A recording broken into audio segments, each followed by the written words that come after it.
we grow up believing that reality exists independently of us. The world seems solid, stable, and complete whether anyone is watching or not. Mountains stand, stars burn, particles move, all without regard for observation. This belief feels so obvious that it rarely becomes a question. Reality appears finished, fully formed, waiting to be noticed. Physics quietly undermines this certainty. At fundamental levels, reality does not behave as something complete before observation.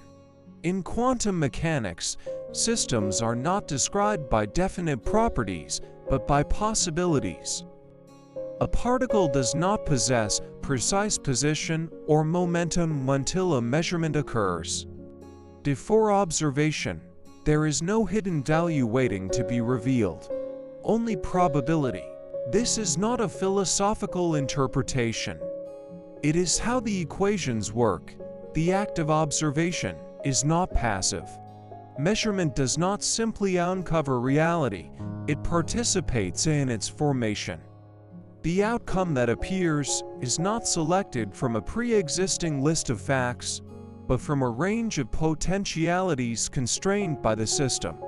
Observation does not reveal what was, it defines what is. This creates deep discomfort.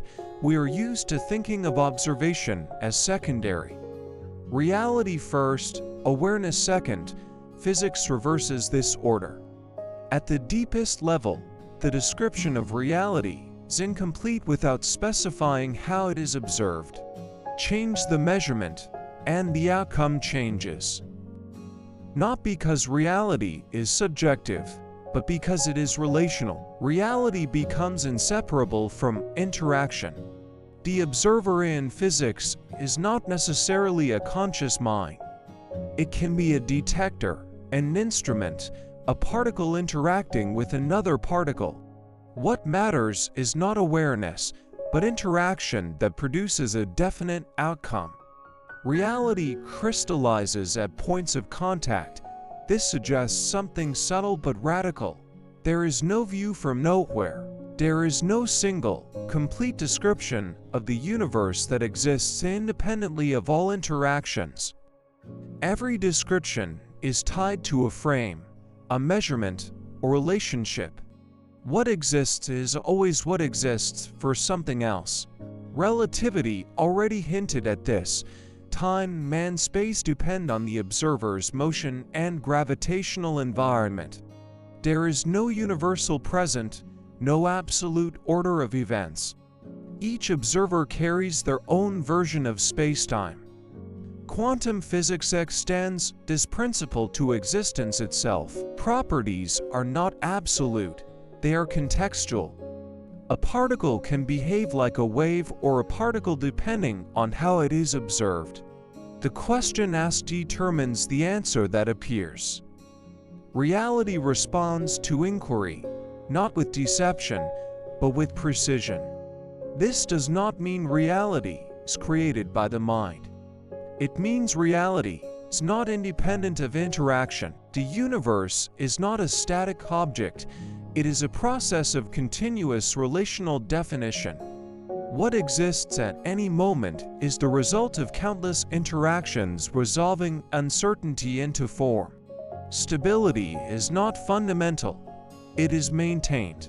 At larger scales, this instability disappears from view. Interactions are so frequent that outcomes stabilize. Objects appear solid, properties seem fixed. The observer fades into the background. Reality looks complete again. The discompleteness is an illusion produced by scale. At deeper levels, the universe never stops being unfinished. It is always becoming specific through interaction. Without interaction, there is no fact to point to, only structure waiting to be constrained. This perspective reshapes the meaning of knowledge. Knowing is no longer about discovering what already exists. It is about participating in the conditions that make something exist in a definite way. Observation is not discovery. It is selection. This applies inward as well. Experience does not arrive fully formed. Sensations arise only when attention meets stimulus. Thoughts do not exist before being noticed. The sense of self itself fluctuates depending on what is being observed. Identity stabilizes through repeated attention, not through permanence. Just as particles take form through measurement, the self takes form through awareness. Remove attention, and structure dissolves. What remains is openness, without definition. Physics and experience echo the same pattern. Form emerges through interaction. Stability arises through repetition. Reality is not static.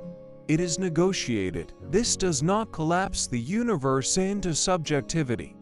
It removes the fantasy of absolute objectivity. There is no God's eye view that captures reality once and for all. Every perspective reveals something and conceals something else. The universe does not hide the truth. It refuses to reduce itself to a single description. This is not a flaw. It is coherence.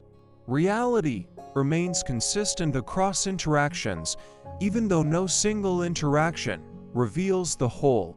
Like a structure seen from many angles, each observation is partial but valid. The mistake is expecting completeness from one point of view. Physics teaches humility here. The observer is not outside the universe looking in. The observer is inside the system, participating in what unfolds. Knowledge is embedded, not detached. When this is understood, certainty loosens. The demand for final answers fades. What replaces it is careful attention, not to conclusions, but to conditions. Reality does not need to exist without an observer. It needs to exist through interaction. Existence is not a thing that happens once. It is something that keeps happening. And the observer is not a witness standing apart. The observer is part of the event, still within.